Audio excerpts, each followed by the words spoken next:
Israel ने जब अपनी जंग फिलिस्तीनियों के खिलाफ शुरू की थी तो ये बोल करके शुरू की थी कि हम हमास के अटैक का बदला ले रहे हैं, जबकि हमास के अटैक से कुछ शुरू नहीं हुआ था।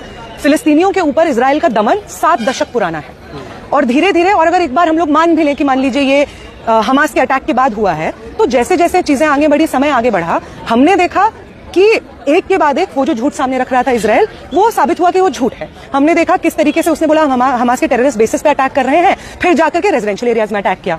उन रेजिडेंशियल एरियाज से लोगों को खदेड़ करके रेफ्यूजी कैंप्स भेज दिया गया। रेफ्यूजी कैंप्स जब जनता पहुंची तो उन रेफ्यूजी कैंप्स को बॉम्ब किया गया। उन रेफ्यूजी कैंप्स में जो लोग घायल हुए, जब वो एम्बुलेंसेज में बैठ करके अस्पताल जा रहे थे, उन एम्बुलेंसेज को बॉम्ब किया गया। जब वो अस्पताल पहुंचे तो वहां पे जो पेशेंट्स है वो जिंदा जल गए और उन डॉक्टर्स को टारगेट किया गया ताकि कोई भी वहां पे जो घायल लोग हैं उनको ट्रीट ना कर पाए, तो उन डॉक्टरों को भी मारा गया। हमने देखा कि गाजा में आज के समय पे कोई स्कूल बच्चे ही नहीं है, उन स्कूलों को बॉम्ब किया गया। तो किस तरीके का ये बदला है कि आम जनता पे, स्कूल के बच्चों को, म्यूजियम्स में, यूनिवर्सिटीज को, हॉस्पिटल्स को आप बॉम्ब कर रहे हैं। तो साफ सीधी बात है कि इजराइल जो मासूमियत का ढोंग रचता है वो सिर्फ एक ढोंग है, वो एक झूठ है।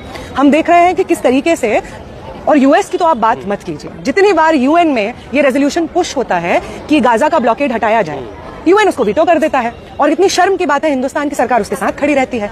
जितनी बार यूएन में रेजोल्यूशन पेश होता है कि सीजफायर हो, यूएस उसको वीटो कर देता है। वो तमाम यूरोपियन नेशंस जो नाज़ी जर्मनी में अच्छे से जान रहे थे, समझ रहे थे कि यहूदियों के साथ किस तरीके का